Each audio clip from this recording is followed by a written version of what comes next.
good morning. Now, here's a story of inspiration for you.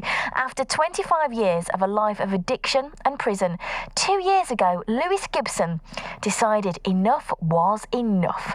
His route to recovery began in prison, where he found his Christian faith, and he started to write and perform poetry. You can see him on his YouTube channel. Oh, he's trendy. He's got a YouTube channel. I've still not figured out how to do that. It's called Recovery Discovery Spoken Word. What a great title. Here is Lewis reading an extract from one of his poems. I prayed for my purpose, and my purpose it came, to conquer my demons and conquer my pain. Slowly I found the strength I was strong, to find a new me and become and belong. So now I am here and I stand in the light. My passion is fierce and I'm fighting the fight. My conviction is strong and I'm filled with his spirit. I found a new life and with love I will live it. Oh, what a talent. This week, Lewis is going to be appearing alongside the Christian adventurer Bear Grylls in an Easter service which will be seen online in over 37,000 prison cells across the country. Lewis, welcome to the programme. Thanks so much for being with us. How are you doing? I'm good, thank you. I love that poem. What a talent. Were you always good with words as a kid? I was, and I started writing at an early age as an emotional outlet. I found myself in the Young Offenders Institution at a young age, and I just picked up a pen and started writing, and it's something that's kind of been there all my life, really. And did somebody, when you were in your prison years, did somebody sort of help you and guide you and put you on a path of how you can make it a career? So I've always just written myself, and I've never had any success with it really, because I've always had addiction problems and things like that, and the chaotic way of life getting in the way of it.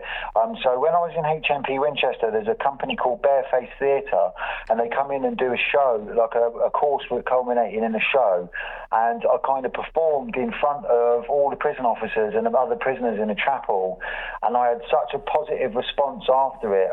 That's where the idea for my YouTube channel came from, really.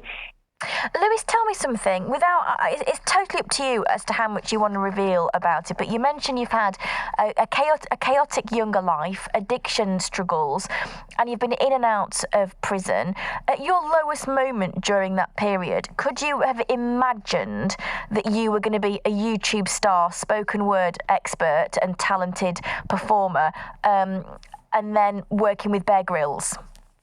I've always had a dream, that one day I could turn a negative into a positive and help other people, you know, with a way out and after what I've been through. And, you know, for me to do that, it kind of, it stops me having as much regret over what's happened in my life, to be honest. And tell me a little bit about how you found your faith in prison. I can imagine there's plenty of time for reflection. That is the whole point, isn't it? They say traditionally the incarceration process was built so that people could reflect and reform and learn again. And it sounds like you did just that. At what point did your faith begin to blossom? So I worked for a recovery program with Cocaine Anonymous, and they teach you to come to believe in a power greater than yourself, like a God of your own understanding, which I did, and it's a leap of faith. It's a process of surrender.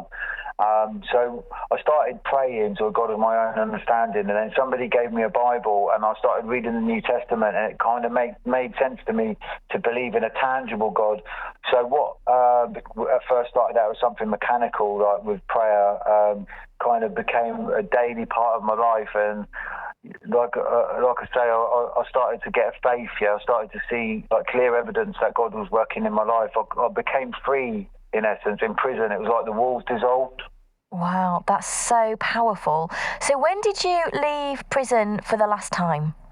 June last year. I got a lot of support from different agencies.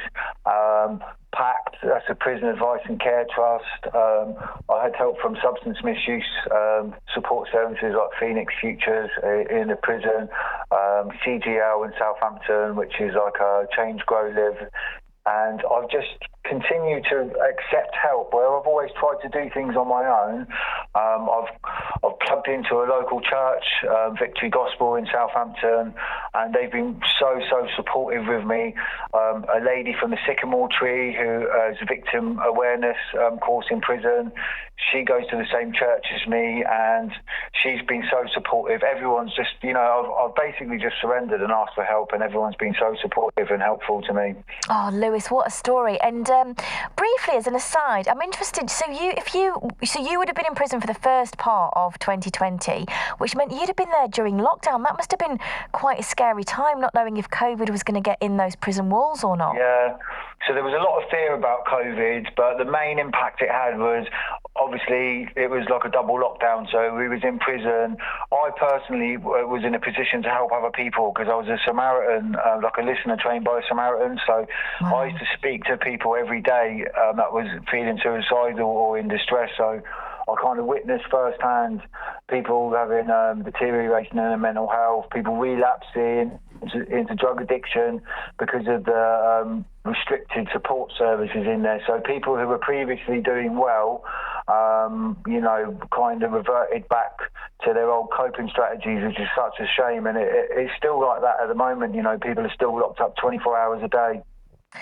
Tell me something, Lewis, and obviously without sort of going into detail about where you were, etc., but you are one of the people for whom prison, for want of a better word, it worked, didn't it? You found yourself, you found the path that you needed. Do you think that the way the prison system is at the moment, people who are in prison are getting enough to be able to learn how to live life differently when they come out? Or is it... Because a lot of people say, prison these days, it's an easy ride, etc., but I can't imagine that for 1 second that it is.